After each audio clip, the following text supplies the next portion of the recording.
ఆదాయపు పన్ను చెల్లింపుదారులు తమ ఐటీ రిటర్నులు ఫైల్ చేసేందుకు ఈ నెల 15వ తేదీ వరకు సమయం ఉంది. అంటే నిన్నటి వరకు మాత్రమే సమయం ఉంది సార్. కానీ ఒక్కరోజు మాత్రం అంటే ఇవాల్టి వరకు ఎక్స్టెండ్ చేశారు. ఇవాళ కూడా ఐటీఆర్ ఫైలింగ్ చేసుకోవచ్చు. కానీ జనం నుంచి పెద్ద ఎత్తున విమర్శలు వస్తూ ఉన్నాయి సార్. లాస్ట్ డే కాబట్టి టెక్నికల్ ఇష్యూస్ వల్ల నిన్ననే చాలామంది చేసుకోలేకపోయారు. ఒకరోజు మాత్రమే ఎక్స్టెన్షన్ ఇచ్చారు. ఇప్పుడు పెద్ద ఎత్తున డిమాండ్ వినిపిస్తోంది సార్. మరొక్కసారి ఎక్స్టెన్షన్ ఇవ్వాలి అని చెప్పి. ఇప్పటికే ఒకసారి అంటే జూలై 31తో ముగిసింది. కానీ సెప్టెంబర్ వరకు ఇచ్చారు, 15th వరకు. కానీ ఇవాళ కూడా అవకాశం ఇచ్చారు. మరోసారి అవకాశం ఇవ్వాలి, ఎక్స్టెండ్ చేయాలి అనే డిమాండ్లు వినిపిస్తూ ఉన్నాయి. ఎక్స్టెండ్ చేయాలంటే అంటే డ్యూ డేట్ ఎక్స్టెన్షన్ అనేది నిన్న hashtag due date extension was trending ట్విట్టర్లోను, సోషల్ మీడియాలోను. ఇప్పుడు ఎందుకు అడుగుతున్నారు? దీనికి రీజనింగ్ ఉంది. నిజమే, జూలై 31st ఎవ్రీ ఇయర్ ఉంటుంది, సెప్టెంబర్ 15th ఈసారి. దానికి కారణం మళ్ళీ ప్రభుత్వమే. ఐటీ శాఖనే ఐటీఆర్స్ను చాలా ఆలస్యంగా రిలీజ్ చేసింది. సాధారణంగా మిడిల్ ఆఫ్ ఏప్రిల్లో రిలీజ్ చేస్తారు. ఈసారి ఐ థింక్ 2 months లేట్గా రిలీజ్ చేశారు. సో దాంతో సెప్టెంబర్ 15th వరకు ఎవరు అడగకుండానే ప్రభుత్వమే ఎక్స్టెండ్ చేసింది. అది ఎవరు డిమాండ్ కాదు. సో మనకు అర్థం కావాల్సింది అంటే every year IT return submit చేయడం వేరు, ఐటీ చెల్లించడం వేరు. 0 రిటర్న్సే చాలామంది ఉంటారు. సో ఐటీ రిటర్న్ సబ్మిట్ చేసే వారి సంఖ్య గణనీయంగా పెరుగుతోంది. ఇప్పుడు మీకు గణాంకాలు మనీ కంట్రోల్ వాళ్ళు ఇచ్చినటువంటి డేటా చూస్తే మనకు అర్థమవుతుంది. 2021-22లో 5.7 crore ఐటీ రిటర్న్ సబ్మిట్ అయ్యాయి. ఇది 2022-23లో 5.82 crore పెరిగింది. 2023-24లో 6.77 crore పెరిగింది. 2024-25 అంటే లాస్ట్ ఫైనాన్షియల్ ఇయర్లో ఇది కాస్త 7.28 crore పెరిగింది. అంటే మీకు చూడండి, ఒక్కొక్క ఏడాది ఎంత 5.7 నుంచి 5.82 crore అయింది. దాని నుంచి 6.77 crore అయింది. తర్వాత 7.28 crore అయింది. అంటే ఈ ఇయర్ కనీసం ఒక 7.8 crore వరకు కూడా కావచ్చు అని అంచనా వేశారు. అంటే సరిగ్గా 4 yearsలో ఐటీ రిటర్న్ సబ్మిట్ చేసే వారి సంఖ్య 40% పెరిగింది. 2 కోట్ల మంది పెరిగారు. సో దానికి తగ్గట్టుగా ఐటీ ఇన్ఫ్రాస్ట్రక్చరు, ఇన్కమ్ ట్యాక్స్కి సంబంధించిన ఇన్ఫర్మేషన్ టెక్నాలజీ ఇన్ఫ్రాస్ట్రక్చర్ అంటే ఇన్కమ్ ట్యాక్స్ డిపార్ట్మెంట్, ఐటీ డిపార్ట్మెంట్కి సంబంధించిన ఐటీ ఇన్ఫ్రాస్ట్రక్చర్ పెరగాలి. అది పెరగకపోవడం వల్ల సమస్యలు వస్తున్నాయి. ఇంత భారీ ఎత్తున ఐటీ రిటర్న్ సబ్మిట్ చేసే వారి సంఖ్య పెరగడం మామూలు విషయం కాదు. ఇప్పుడు నిన్నటి వరకు డేటా రాలేదు, పేపర్లో ఇంకా నేను చూడలేదు. సెప్టెంబర్ 13th వరకు 6.29 crore మాత్రమే ఫైల్ చేశారు. అంటే మీకు 7.8 crore ఫైల్ చేస్తారని అంచనా. లాస్ట్ ఇయరే 7.28 crore ఫైల్ చేశారు. కానీ సెప్టెంబర్ 13th వరకు లాస్ట్ టైం రిటర్న్ ఫైల్ చేసిన వాళ్ళలో కూడా ఇంకా 1 కోటి మంది ఫైల్ చేయలేదు. సాధారణంగా 99.9% ఒకసారి ఇన్కమ్ ట్యాక్స్ రిటర్న్ ఫైల్ చేస్తే నెక్స్ట్ ఇయర్ కూడా ఫైల్ చేస్తారు, నార్మల్గా చేయకుండా ఉండరు. అంటే 6.29 crore మంది మాత్రమే సెప్టెంబర్ 13th వరకు ఫైల్ చేశారు. Last year it was 7.28 crore. ఆ ఎక్స్పెక్టెడ్ 7.8 crore. ఎక్స్పెక్టెడ్ పక్క పెడదాం. లాస్ట్ టైం గ్యాప్ కూడా 1 crore ఉంది. టైమింగ్ ఎంత ఉంది? సెప్టెంబర్ 13th తర్వాత 2 days ఉంది. అంటే లాస్ట్ ఇయర్ డేలోనే 1 కోటి మంది ఐటీ రిటర్న్ ఫైల్ చేస్తారు అంచనా.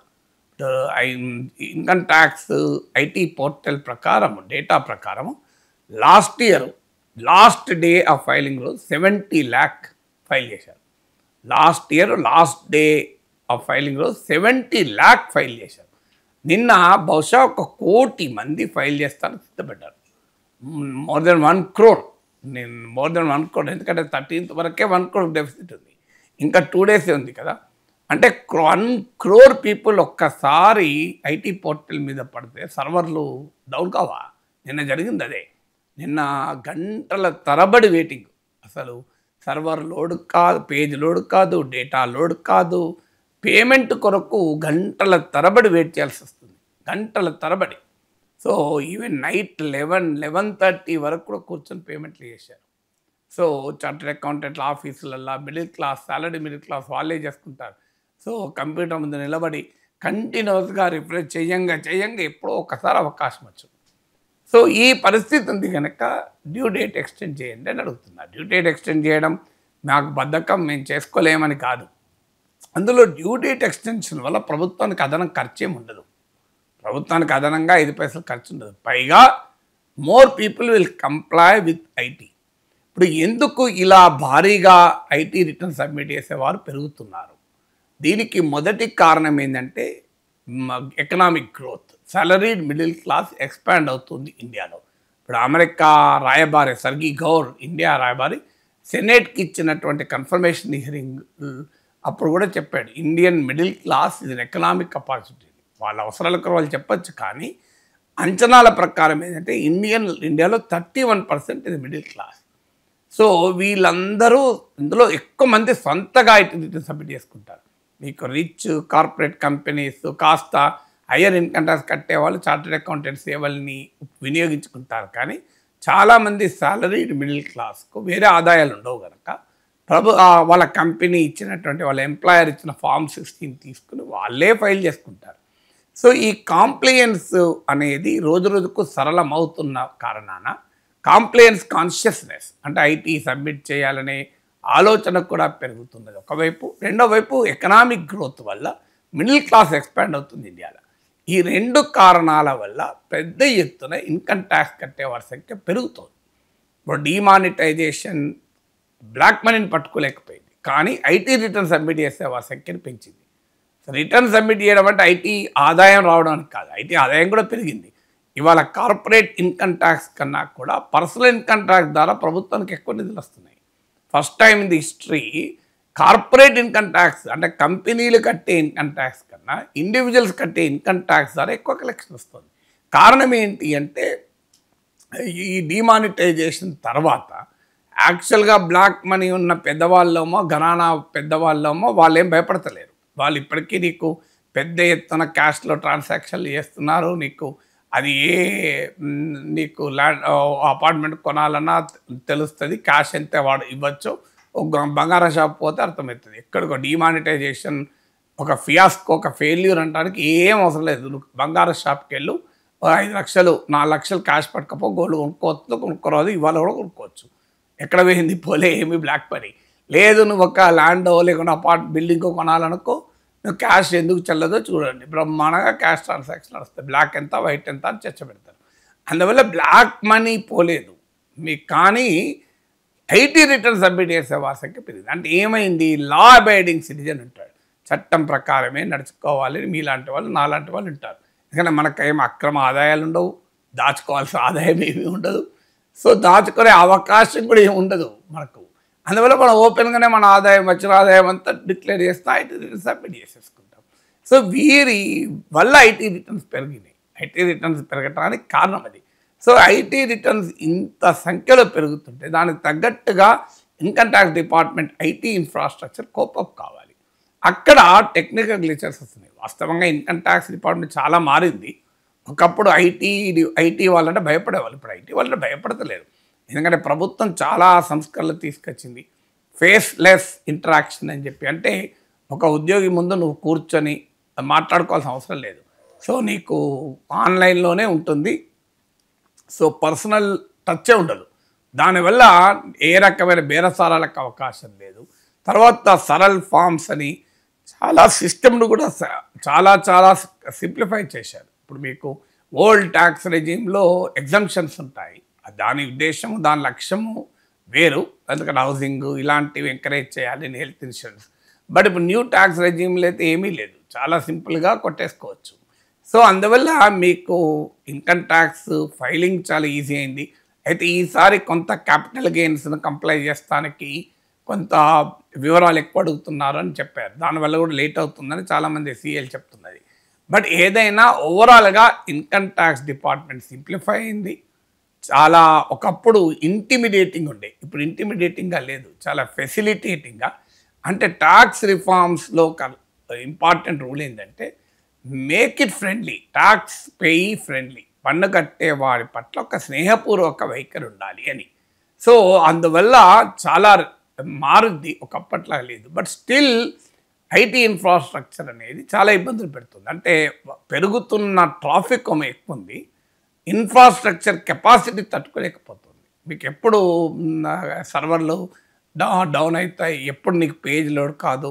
నీకు 1,00,000 మంది ఒక సైట్ను చూసే 5 లక్షల మంది చూశారనుకోండి, ఆ సైట్ ఆటోమేటిక్గా డౌన్ అయిపోతుంటుంది.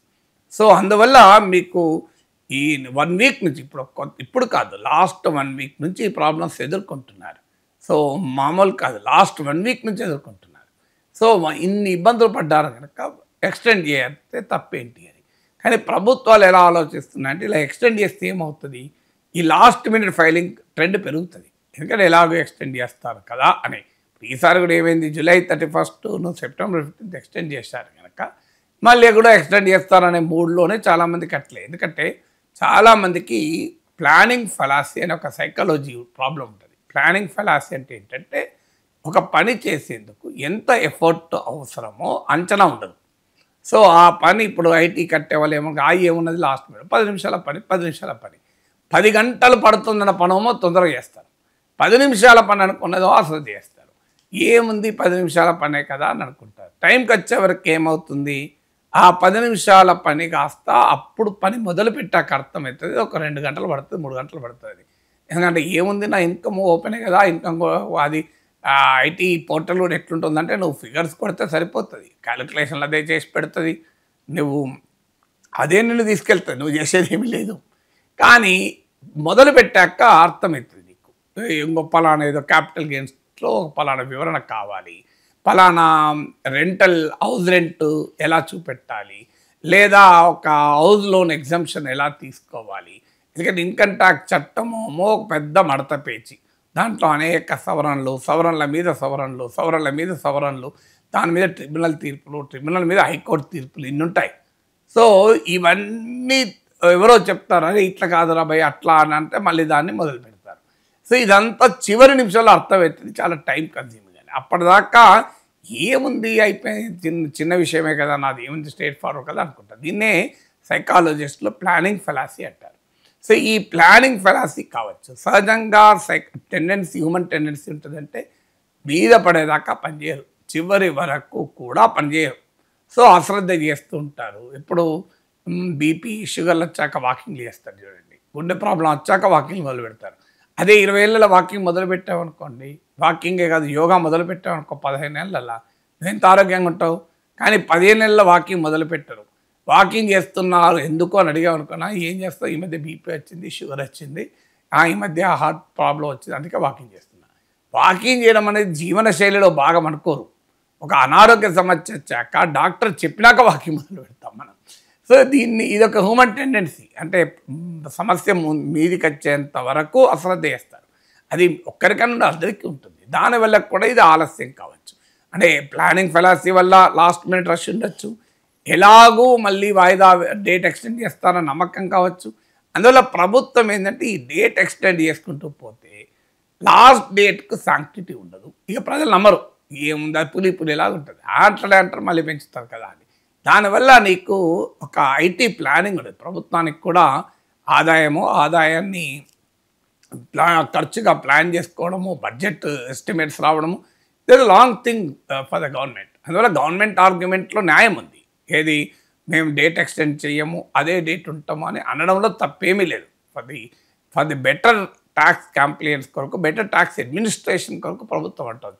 కానీ ఇన్కమ్ ట్యాక్స్ కట్టే వారి ఆవేదనలో కూడా న్యాయం ఉంది. ఎందుకంటే 1 వీక్గా ఇబ్బంది పడుతున్నారు, గ్లిచెస్ ఉన్నాయి సిస్టంలో, చాలా ఇబ్బందిగా ఉంది సర్వర్స్. మీరు సిఏనైనా అడగండి, ఎవరినైనా అడగండి.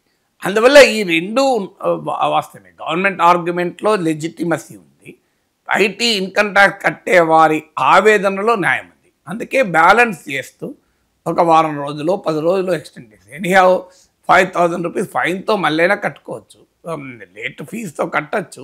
కానీ 5,000 మళ్ళీ ఎక్స్ట్రా కట్టాలన్న మామూలు విషయంగా అందరికి కదా. ఇప్పటికే సాలరీ మిడిల్ క్లాస్ పైన ఇన్కమ్ ట్యాక్స్ బర్డెన్ చాలా ఎక్కువ. అదే బిజినెసెస్, వ్యాపారాలు, కంపెనీలో ఎక్స్పెండిచర్లు చూపెట్టుకోవచ్చు, 1,00,000 చూపెట్టుకోవచ్చు.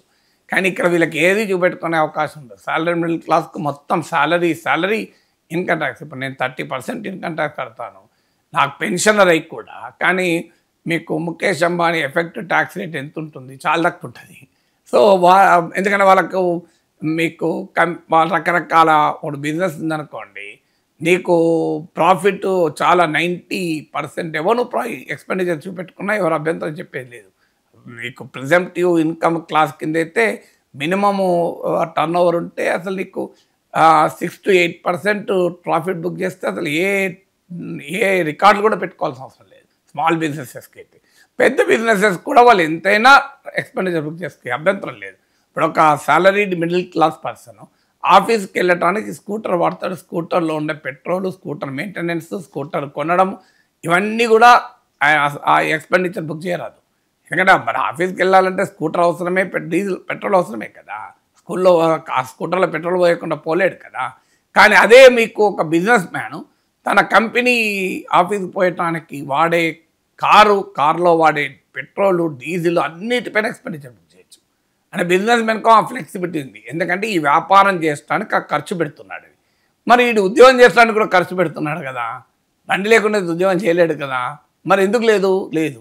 అందువల్ల ఇండియాలో సాలరీడ్ ఎంప్లాయీస్ అనేది మోస్ట్ ఎక్స్ప్లాయిటెడ్ సెక్షన్. అందువల్ల ఇలా పరిస్థితి ఏంటి, సాలరీడ్ మిడిల్ క్లాస్ మీద భారీ బర్డెన్. సో ఆ పరిస్థితి నేను ఇప్పుడు నాదే ఎక్స్పీరియన్స్. రిటైర్ అయినా కూడా 30% ట్యాక్స్ కడుతున్నాను. సో నేను I cannot even hide my income, ఎందుకంటే అదంతా ఓపెన్. సో ఎక్స్పెండిచర్ బుకింగ్ నాకేం స్కోప్ ఉండదు. మరి ఇది ఇలా అంటున్నప్పుడు సాలరీడ్ ఎంప్లాయీస్ ఏం అడుగుతున్నారు? ఇది న్యాయం కాదు కదా అని అడుగుతున్నారు. సో మాకు ఏ రకమైన కన్సెషన్స్ ఉండవు. న్యూ ట్యాక్స్ రెజ్యూమ్లు అయితే హౌసింగ్ లోను క్లెయిమ్ చేసుకో, ఏది క్లెయిమ్ చేసుకో, ఎల్ఐసి క్లెయిమ్ చేసుకో, ఏది ఉండదు. మరి అలాంటప్పుడు కనీసం మాకు ఈ వెసులుబాటు ఇవ్వండి, కాస్త 4 రోజులు టైం ఇవ్వండి అని వాళ్ళు అడుగుతున్నారు. అందుకే ప్రభుత్వం 1 day ఎక్స్టెండ్ చేశాడు. ఒక 4 రోజులు 3 రోజులు ఎక్స్టెండ్ చేసినా ఏమీ ఇబ్బంది ఏమి ఉండకపోయేవారు. హ్యూమన్ సైకాలజీ అన్నప్పుడు 1 day అయినా 3 days అయినా ఎక్స్టెన్షన్ అవుతుంది కదా అన్న సైకాలజీ ప్లే చేస్తుంది కదా. మరి ఇంత కన్జర్వేటివ్గా ప్రభుత్వం ఉండాల్సిన అవసరం లేదు.